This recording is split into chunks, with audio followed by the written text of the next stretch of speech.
basically, the presentation today is the futures of the world system, Prout, and the grand transition. It does give me a great deal of pleasure to do a brief introduction of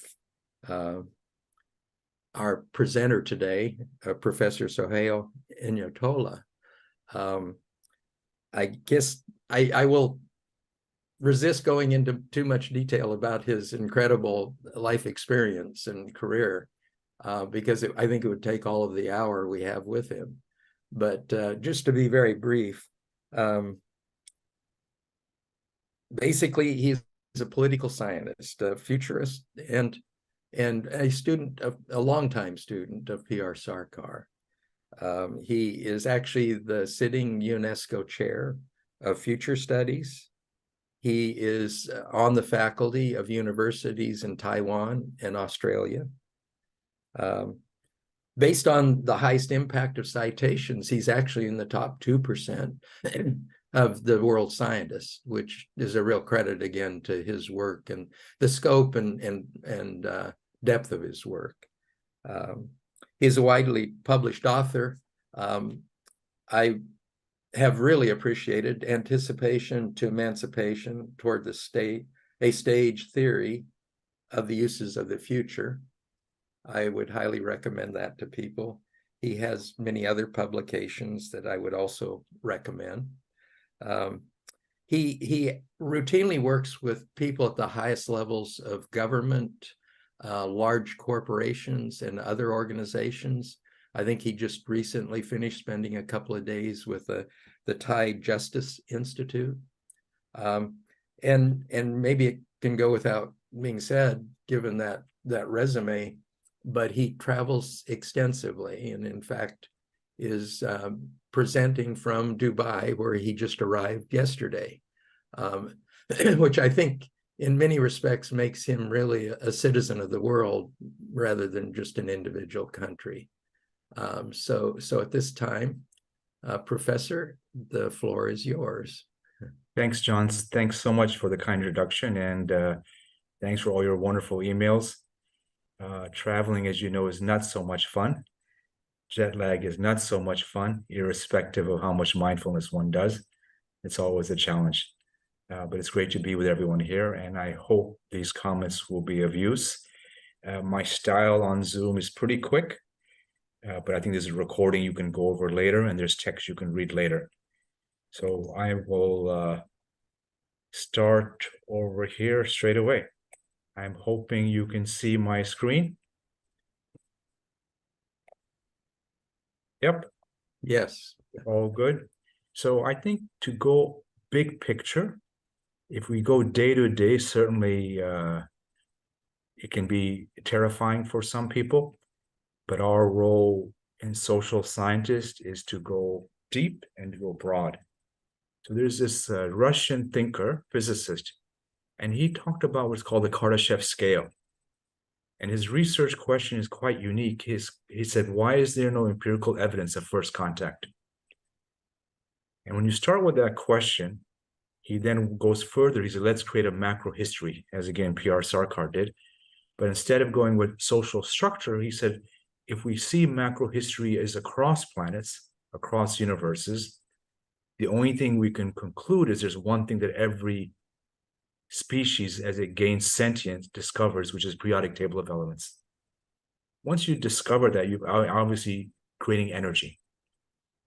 And he says you have something called type 0 planets. They're planets that need energy, but their political system is divided by religion and by nation state. And that's that their energy needs expands, their social division leads to only one conclusion, which is destruction. So the reason why we don't get calls from aliens on a daily basis is because everyone gets to our stage in human civilization and destroys themselves, either through nuclear destruction or through climate change. It gets too hot. So that's hypothesis one. Then he concludes we're in a similar situation, that the Earth is destined for self-destruction unless two things happen. The contradiction between energy and governance has to be resolved. The only way to resolve that is through a global governance system, beyond religion, beyond nation state. The only way to have the right energy is to go solar. Whether sending Dyson solar ships near the sun or full renewable integration of renewables, that's the only way forward. He said that will take 100 years, maybe 300 years. Once we've done that, then we were a type 1 civilization. The next step is a type 2 civilization, which is how do you ensure that you're not destroyed by asteroids? That takes up to 1,000 years. And then you leave the planet and go throughout the solar system. Your energy needs expand. And finally, you eventually get in 1,000 years to a type 3 civilization.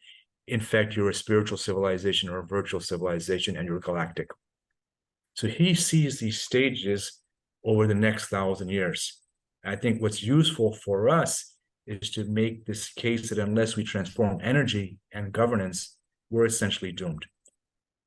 All of us who are students of PR Sarkar, he would say we should all be optimistic. I think that's very clear, but this core contradiction has to be resolved. I was in Bangkok, I think a month ago. I was last week as well, working with the UN there. It was a project called UN 2045. And of course, it's the usual, how do we transform the UN so veto powers are not done by the same 5 players? That we had UN 1.0, League of Nations, UN 2.0, which we have today, but unless we transform to a UN 3.0, we're in real trouble. So I felt very lucky because I had some UN directors in the room. So I said, we understand the systemic changes, but if as a narrative, the narrative gives meaning, gives story, makes sense of reality, what's the metaphor we live in today? And a very bright person, one of the lights in the room, he said, the UN is a referee with a small whistle. The players on the pitch are unruly. And I went further, and they all think they're Lionel Messi, God's gift. So right now, it's a referee with a small whistle. And said, well, what would be a better metaphor for the UN? And he said, football coach. So now I took that, but I think football coach is a knowledge, and I know he wants to be part of the knowledge regime.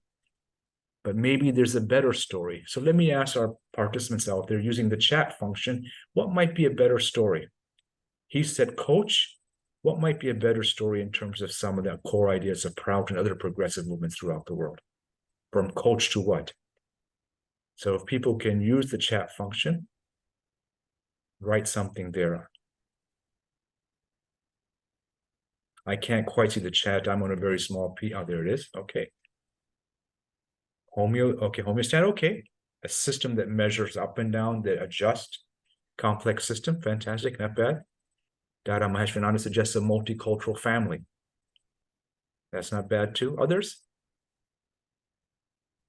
So we have 2 suggestions. What's a better metaphor than coach? Okay, universalism is ideal. It's a goal, a vision. But from coach to what? So if we have to transform the core metaphor of a global governance system, what would that look like? Because our hypothesis is you can't change anything without changing the story. Okay, there's one, Carl suggests again, okay, Mark suggests Sadvipra. Okay, from a coach to Sadvipra. Okay, Sadvipra, those of you who are not fluent in Sanskrit, is someone who has the characteristics of serving, protecting, innovating, and ensuring finances flow to all. So that's not bad. So that's kind of a quite dramatic shift. When I ran this, I was in Bangkok with the Institute for Justice there, working on inclusive justice. They suggested it should be a jury or a regulator. They all said you cannot have a global governance player with no implementation power. It can't, that's as Kardashev would argue, you're ensuring systemic collapse. There's only one way the system will collapse unless we shift the core story there. Now, when we try to shift the story, my lived experience with, I would say, almost 500 to 1,000 organizations, I love the conductor of an orchestra, is that most people experience themselves as being in a castle surrounded by hungry wolves. Inside the castle, there's alignment. Outside the castle, there's risk. And so to get organizations to change is challenging because they assume risk everywhere. Every war, every country who's gone through trauma, the wolves become more real every day. Now, our situation today is the wolves have become even more dramatic. the ecological wolves, the aging wolf, the inequity wolf, the AI wolf, and of course, the deeper part, who are we, where are we going? So we're in a situation of destabilization, disequilibrium. Clearly, those of you who are political economists would understand this figure here in terms of since 1989, the wealthy have become dramatically more wealthy. So I guess the issue that I want to ask is, can we make the transition to, as Kardovich says, a type 1 planet? Can we make the transition to gender partnership, which we know leads to increased wealth? One of my colleagues, Dwayne Elgin, he suggested the way to see this is the world is like a teenager. It's gone from childhood to a teenager. Teenagers, if those of you remember high school, you're in cliques, always afraid of the bully, always anxious. And so he says, right now we're a teenager reflecting on the possibility of adulthood, but far from being adults. And I found that a very powerful way to think about the future. So really, we're in a situation financially where we have one measurement, GDP. Can we make the transition, as we've been working with the New Zealand government most recently, to go to the 5P system, which is prosperity, people, planet, partnership, and purpose. And I put that there last because in almost every work I do, unless the accountants are happy, the vision and the strategy falls apart. The accountants are the arms of the capitalists, those of you, again, focus on the political economy. But the notion is we have to be able to measure where we wish to go. Otherwise, measurements will force us to where we were before. So GDP is an idea, but it upholds the entire system that I think all of us would agree needs to transform. Those of you, again, students of PR Sarkar, the argument is we've entered galloping time, heterogeneous realities, which is scary, but also enhances your ability to have influence and impact. I think John was saying about Nina having impact in the US on rethinking the role of Palestinians in the US. So the argument made again in Sarkar's language is Prama has been lost. When equilibrium is lost, we usually go back to the good old days, make something great again, or we stay with the present. The challenge here is to keep on moving, to create a new present, to have a dynamic equilibrium, which is harder than we think. There's no pause per se. Well, there's a pause as we rest, but as equilibriums fall apart, it's generally we go backwards. Make X great again. Our challenge in progressive forces is to keep on moving forward. So if you use this method that we use called the futures triangle, the suggestion here is there's three aspects of it: the vision, the new equilibrium, the pushes, whether there's technology, aging society, demand for gender equality, and there's the weight of history, the dogma dance. So see all social phenomena as having three attributes: the pull, where we wish to go, the push, the drivers, and this weight of history. And then which one wins out is, of course, dependent on how attractive the pull is. If there's enough pushes, momentum that's measurable that can take us forward. Now, again, this return to the imagined past is what we're facing everywhere: racial, medical, nature, and class purity, Varna purity in the Indian system. This gets expressed in the work of Sarkar. He talks about why did Ayurvedic system, which was holistic, integrated, lose out to the Western system? And his conclusion, it was the fear of injections. The inability to adopt new technologies to actually create the new equilibrium led to Ayurveda actually losing out to the Western system. As new technologies come in, unless we integrate them in wise ways, then again, we lose equilibrium. So business as the present, the usual future, we know from the argument I just made, Kardashev, Sarkar, and the data we're seeing cannot continue. So our goal is to create something new. When I was 6 and we moved to the US, I remember this: each day Humboldt supplies enough energy to melt 7 million tons of glacier, suggesting that, of course, we have changed equilibrium. Not one corporation actually was willing to hang its mantle on the ability to melt glaciers. So that's the setup here.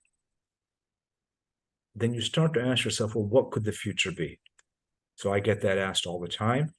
And clearly, once you've done any research, you get convinced that we don't know.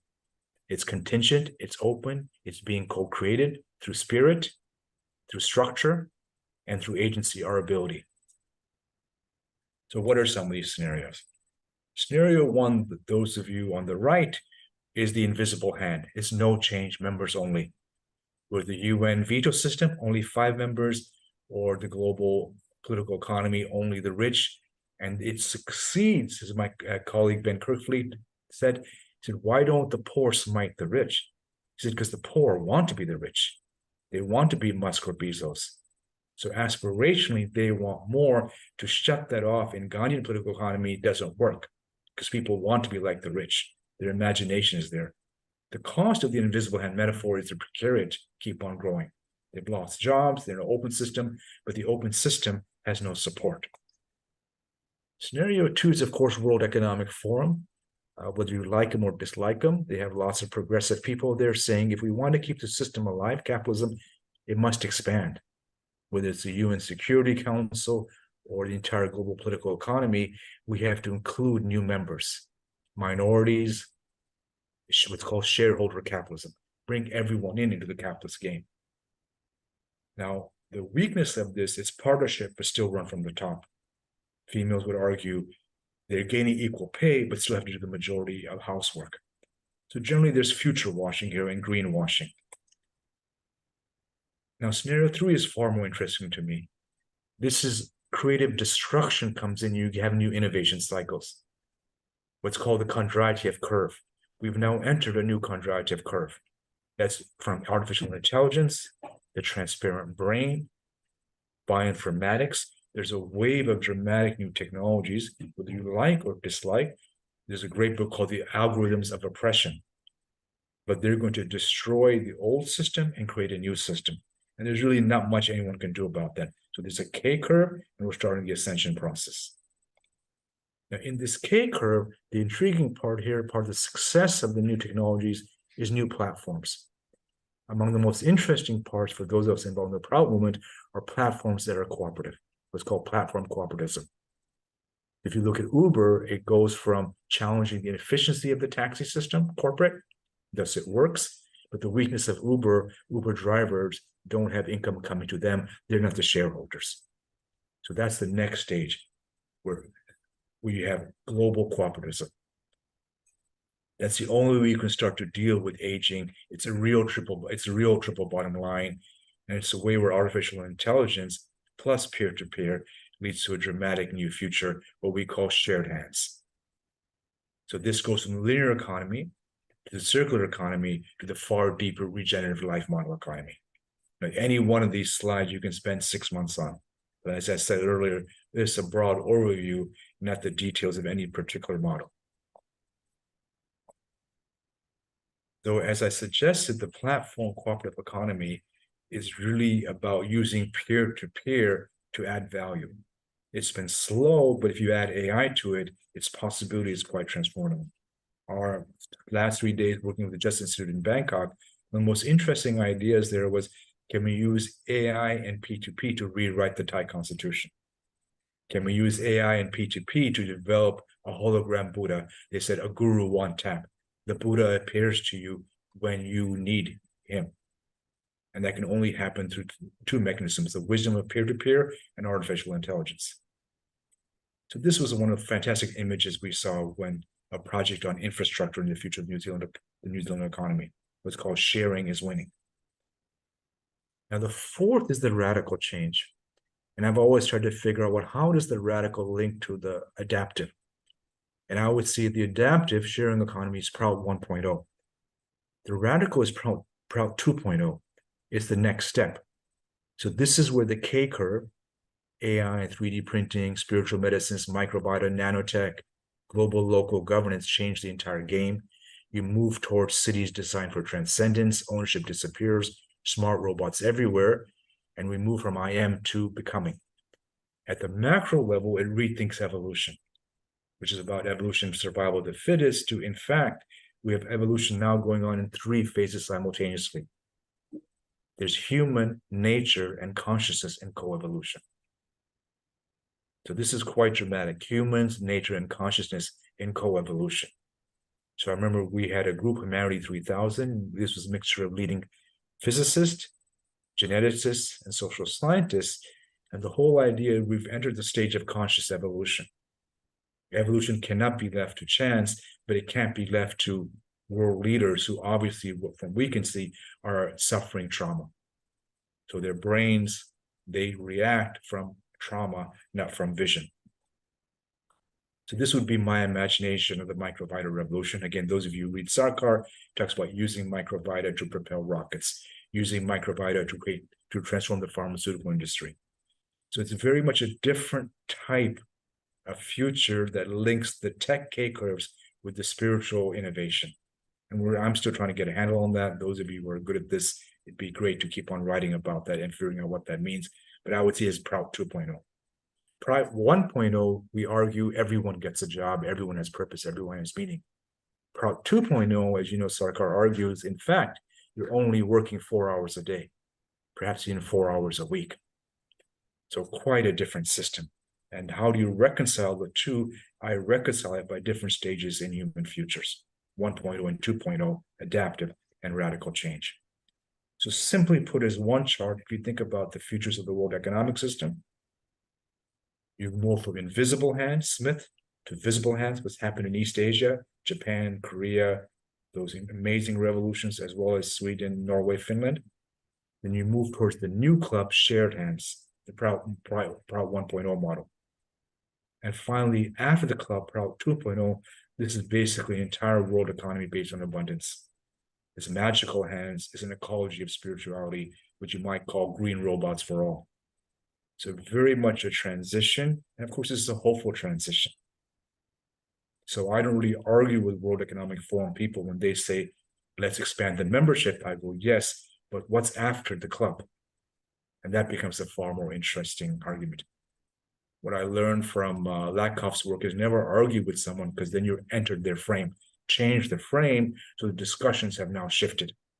So you always reframe, find a new narrative, and then now the terms of the debate have shifted in areas that you wish to focus on. That does not mean as we go through these phases, if we go through these phases, it's painless. Gramsci is still one of my favorites. The crisis consists precisely in the fact that the old is dying and the new cannot be born. In this interim, a great variety of morbid symptoms appear. Whether it's COVID, the two wars we have going on now, world poverty, those are examples, not just of wars between nations, they're examples of the entire system being in trouble, inability to understand how pandemics appear and reappear, inability to solve the problems of the nation-state system. So what do we do? Well, first is getting clear on the vision. That's something everyone in this room can offer. Of course, we focus on what's wrong, but getting clear on the vision is critical. And work with WHO and other organizations. The language I've enjoyed is the addict to healthy again, the industrial city to the ecological green cities. There's no agreements to, in fact, what many people don't like, and I know many people in left groups don't like this, but it's strict global agreements, implementable agreements. And finally, seeing climate change not as depression, but actually this can help us transform. We don't go towards extinction, we go towards transformation. So this is always giving a vision of possibility, again, echoing Sarkar, the future's bright, brighter than you can see. I had one of my colleagues, I said, well, can you do this as one image? How do you put together the entire future of the world system from a Prout view as one image? And she did this, and I quite like it. It's industrial, so this is Prout 2.0. Balanced leadership. 5P bottom line, global governance, gender cooperation, new humanism, plant-based, etc. So it's less versus more as opposed to a fixed state. Again, seeing prama as dynamic equilibrium. Now that's the world economic part. Underneath that has to be a political structure. Many people in the left groups rightly want decentralized because they don't trust the trauma of leaders. But in this model, following Kardashev, there is a planetary confederation. And this is a UN 3.0, which I think we're in the midst of seeing the possibility of being born. That's a certainty, but clearly the possibility. What could it look like? Obviously, it needs to include citizens, international organizations, towards large regions, nations, and even businesses. Clearly, it has to deconstruct AI, which is often for the bad, but AI for the good. Again, the book the algorithms of oppression versus AI for the global good. And has to build, nature has to be built in the World Constitution. If you've had a look at Chandrasekhar's work on the World Constitution, it's quite brilliant and very critical to next steps. Now, I often get asked, I would say on a regular basis, well, what do you think about X? Now, I don't want to insult anyone here, so I sometimes get caught in those debates. What do I think about Modi or Trump or this or that? And really what I'm trying to do now, since these are such emotive debates, is say, well, actually, it doesn't matter what I think. My thinking is irrelevant to this. What's relevant is within the Prout framework, what's the best criteria? What's the criteria? So that's what I ask. First, is the leader, the organization, whatever you believe in, do they have a maxi mini system? It's just like a springboard. So no one falls through and the spring goes them towards their greater possibility. Is it humanistic? Or do you believe in nation states, religions in a narrow way, as opposed to the deeper part of who we are? Is there gender equity?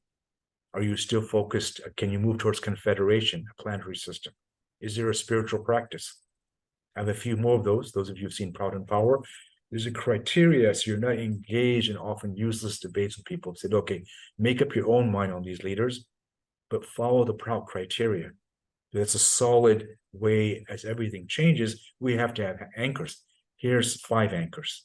And I think everyone in the room could actually develop some more anchors. I'd be interested to see what are some additional anchors.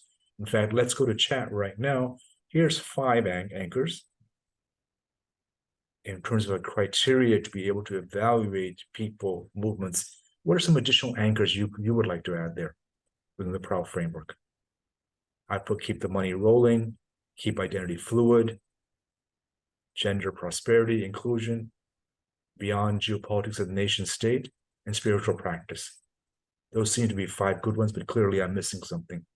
What would you add as a 6th or 7th anchor?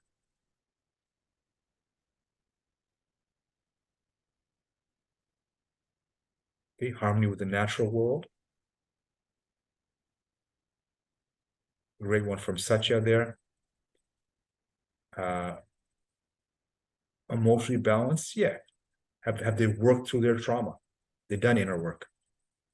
Maxi mini in a nation state level of here's how much you're allowed to make, and here's the least you can make. Meaning money's flowing and fluid, a 1-to-7 ratio or 1-to-10, clearly not 1 to a billion. Ravi suggests decentralized planning. Alberta suggests sustainability. Clearly there's localized systems as a criteria, and the role of nature. And the third one, which is quite interesting, is a criteria for leadership itself. Is this person mindful of their own trauma? Or is what they're doing is disowning their pain so it gets projected on others?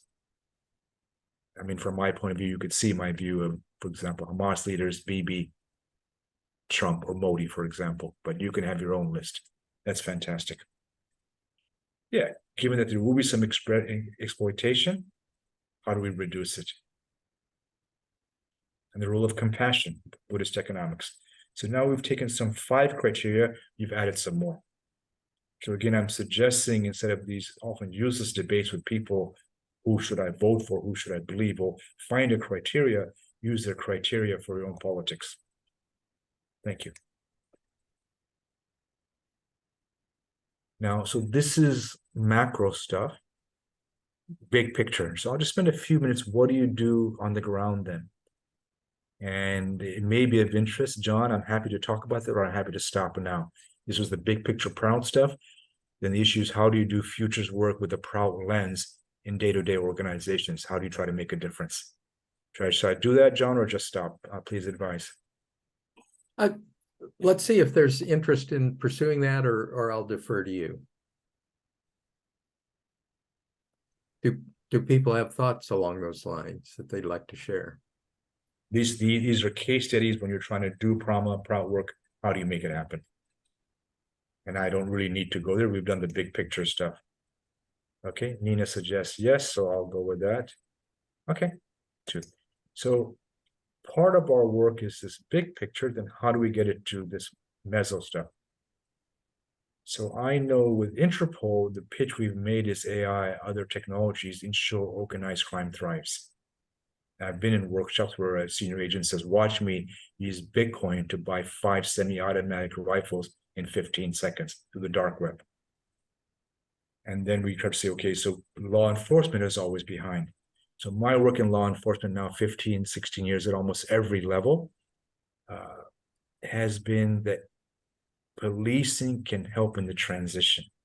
It has to move from essentially Interpol to Earthpol, doing the policing in terms of the deficits we'll see from climate change.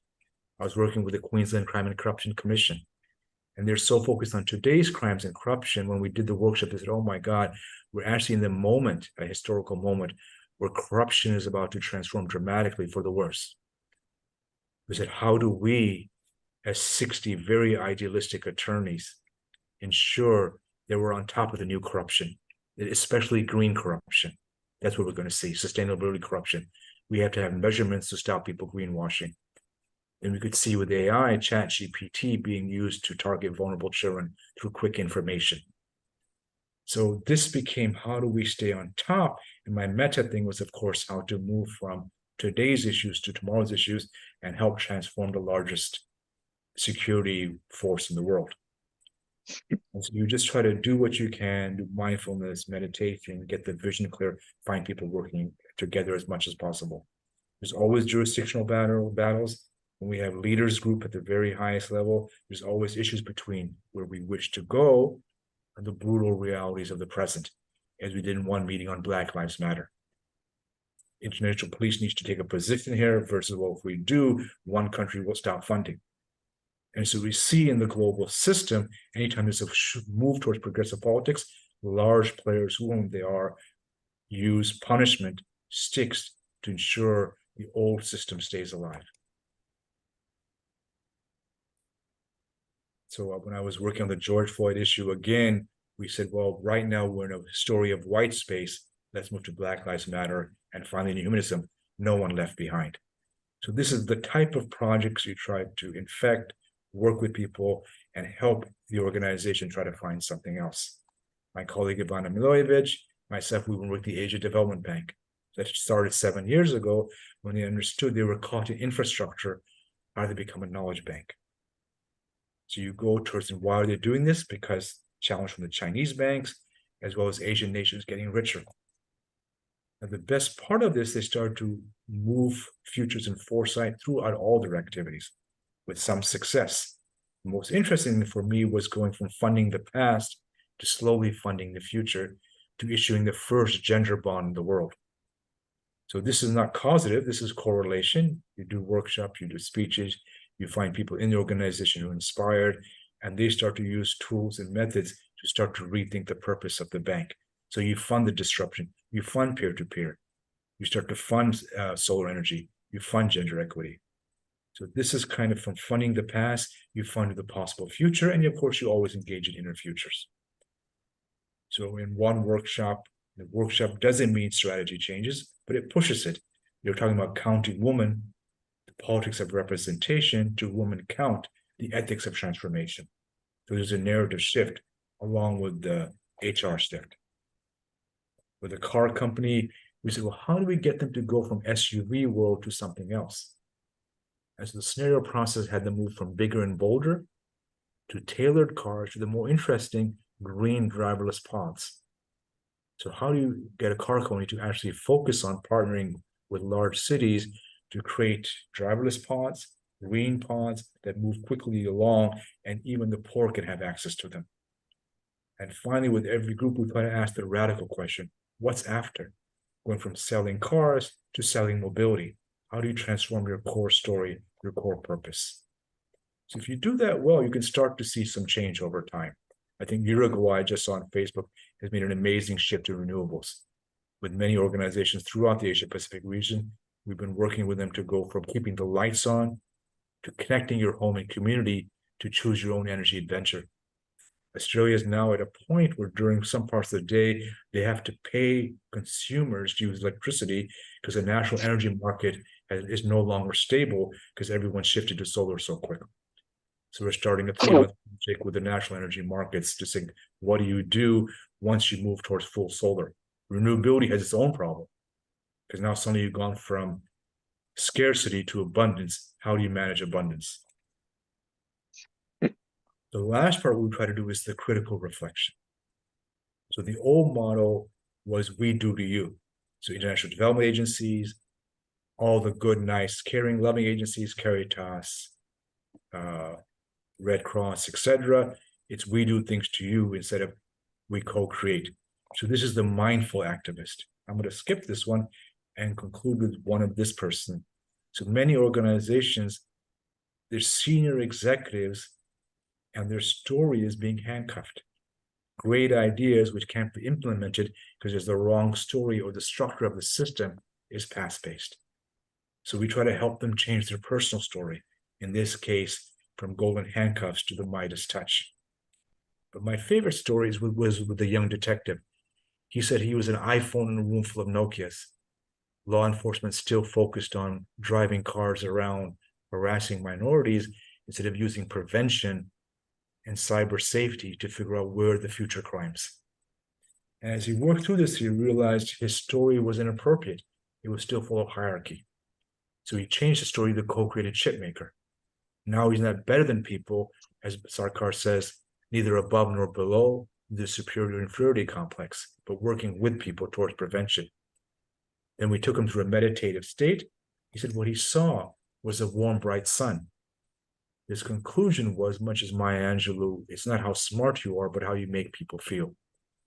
And his conclusion was the core skill set in any organization, of course, is technological skills, but the core skill set will always be spiritual and emotional skills. So concluding here, let's go back. It's movement.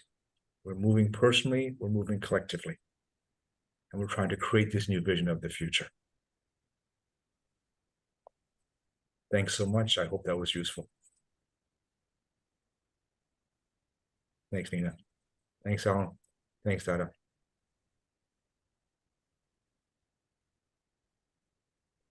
We invite people, if people have questions or comments, please raise your hand, and a couple of us will try and keep track of who's wanting to make a comment.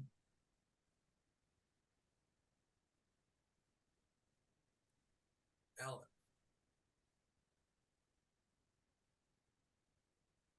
Alan, you're on mute. I appreciate that presentation a lot. You sit up front, you go fast, we can go back and look at it. And that's definitely true. It was quite fast. But towards the end, I started making a mental shift, started thinking about the context of the people that I've been involved with Prout at the Prout Alliance, and sort of given my work in the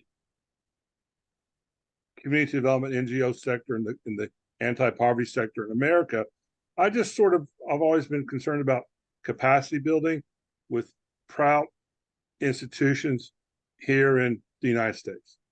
So with that wide array of ideas, do you have any suggestions, thoughts on how we can collectively accelerate our capacity for change, collectively accelerate something? You know, your ideas are far beyond the realm of what I've envisioned, but I still wouldn't mind some kind of guidance on a practical level, where we are now, where we want to go collectively as a Prout Alliance, et cetera. I mean, one is the personal part, right? Getting clear on your life narrative. Here's my personal contribution. Here's my story. Here's what I'm here for. Here's what I intend to do. It can be planetary, it can be spiritual, whatever it is. That clarity is first. Then the second thing in any organization, it's always for me getting clear on the shared narrative. Is there a story, is a metaphor, and a vision of where we're going? Because in every movement, as you know, there's always gossip, difficulties, anger, all that stuff happens, right? Endless meetings. So for me, it's always getting clear. Here's where we wish to go. Here's my personal story. What's the narrative? Now, within that, I think Sarkar's is very clear advice. Always find something concrete you can work on. So we're always trying to do both, something macro. Here's our role in the changing world economy. And here's a particular issue we can work on. Is it we need better tomatoes from the farm? Is it, it's going to be very the specificity is important because people can hang their hat on that. And the second thing is clarity of shared metaphor and our personal contribution to that. If that's not there, I've seen organization after organization fall apart. I had one workshop, senior leaders. This is one of my favorite stories. Their metaphor was Cinderella, always waiting for Prince Charming to give funding. That was the kiss.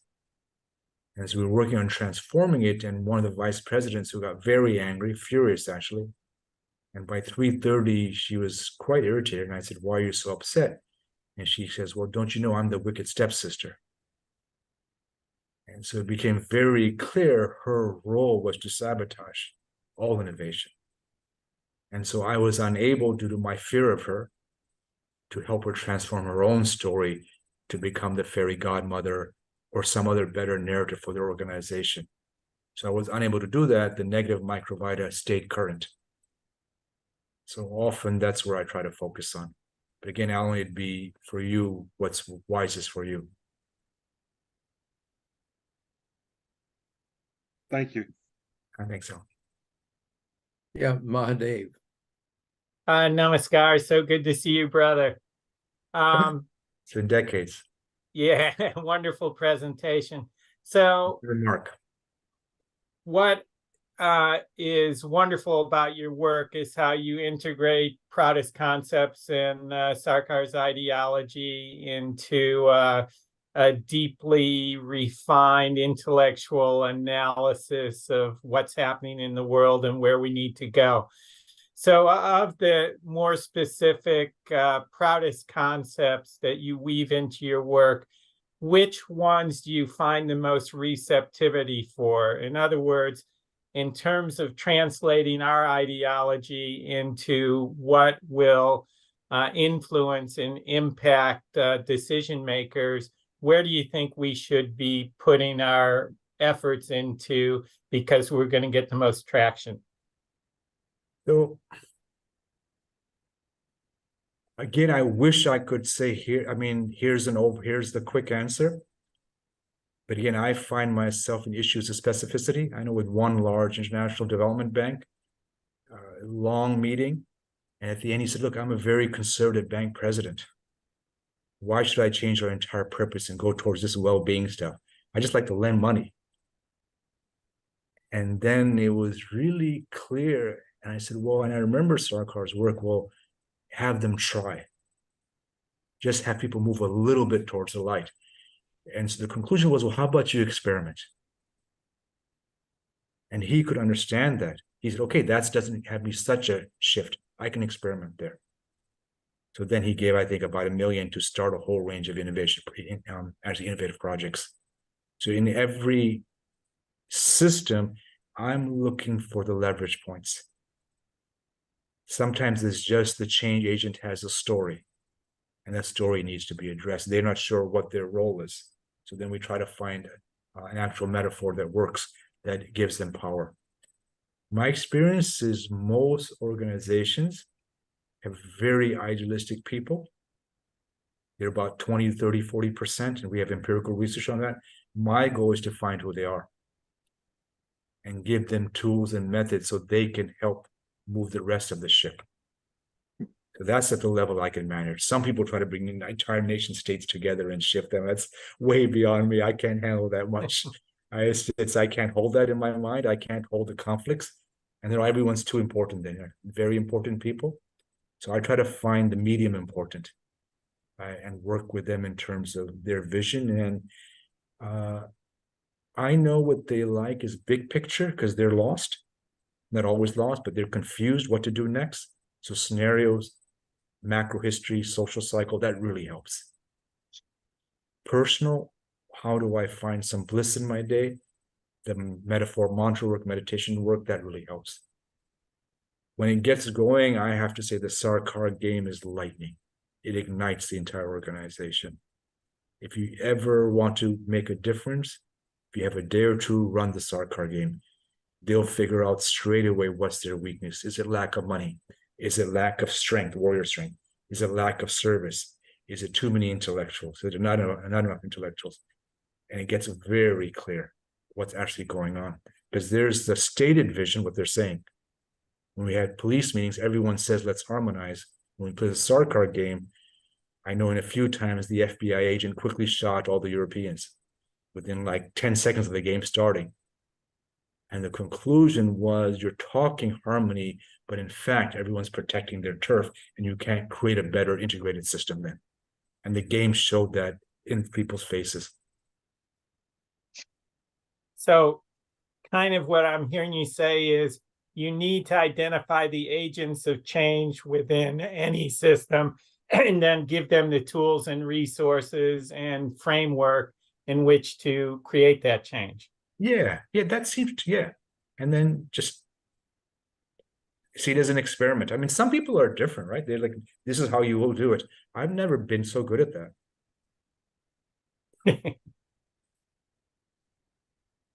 James. You're muted. James, you're muted. Namaskar, Sohail. I've got a question that builds on the last one, I think. What do you see as the future of democracy in the world?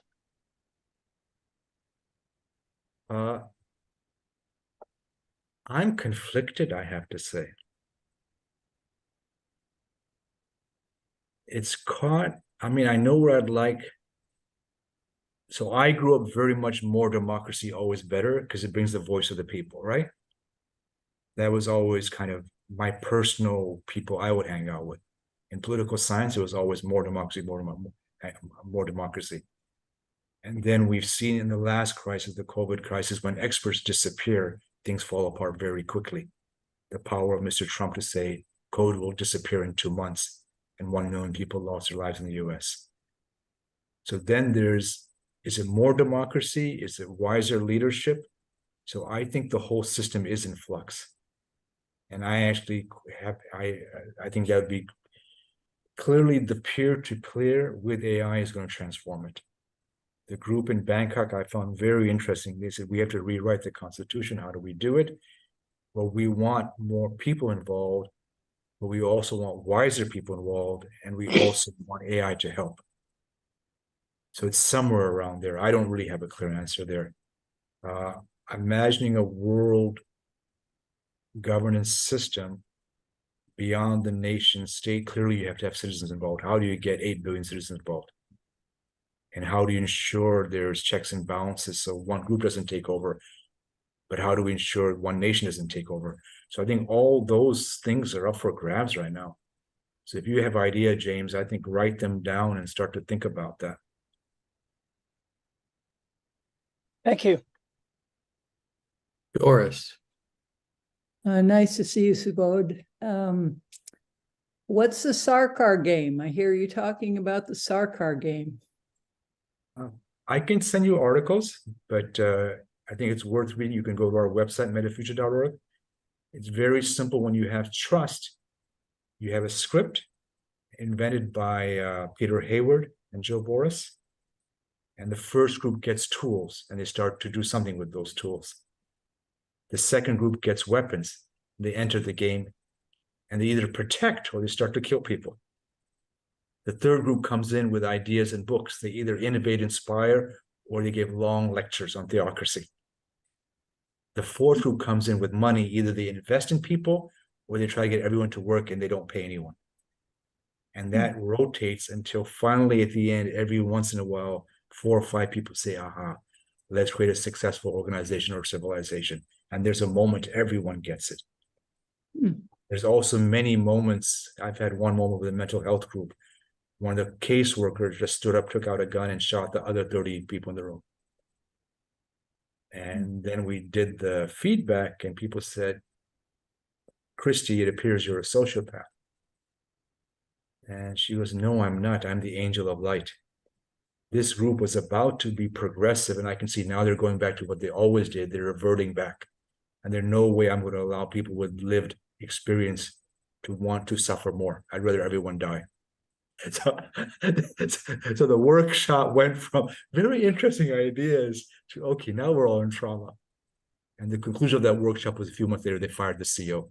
They said, this person cannot take it to the next level. It's very clear. And the Sarkar game showed that. So it's not to be done lightly. It's a very powerful game, and you have people know how to do it and ensure there's a safe space. Otherwise, you'll get things you don't anticipate.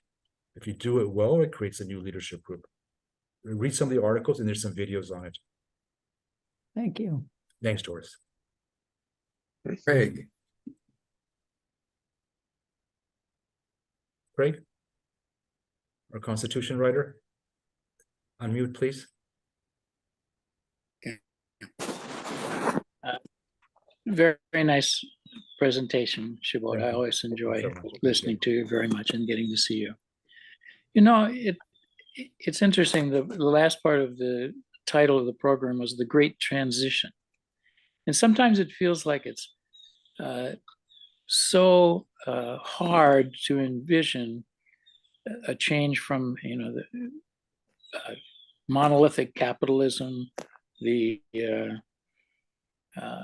growing sort of authoritarian regimes and so forth. But at the same time, I think it's not just people that will be contributing to transitions or the circumstances within which transitions can happen, but also the Earth itself, the climate change example. It could really shake the foundations of everything we know. I remember the book by Paul Gilding called The Great Disruption, which suggested that climate change or other things could shake things up so much that people will be open to, you know, Prout 2.0 ideas much sooner than they might have otherwise. And so it gives me some additional optimism that, you know, very positive changes can come, even though they seem very daunting. So that's I mean, if you remember Sheikh Yamani, he's passed away, but he had a great quote, which I used a lot. And he said, the Stone Age did not end due to lack of stone. He was the OPEC oil minister, and the oil age will not end due to lack of oil. So sometimes people start to imagine the future, forgetting the old will still stay, but the narrative will shift. There'll be a new dominant way of thinking about things. And so in our framework, our role, everyone in this room, is to say, well, when there's confusion, is AI going to be good or bad? So in every workshop I've done, it ends up saying, okay, let's see AI critically. It's going to amplify inequity. How do we create an AI for the greater good? So that leaves as the mean, as opposed to AI will be the best thing ever versus AI is dystopian. So our role is always to bring the core Prout ideas to bear on every new technology, every new social disruption, and that clarity is the gift.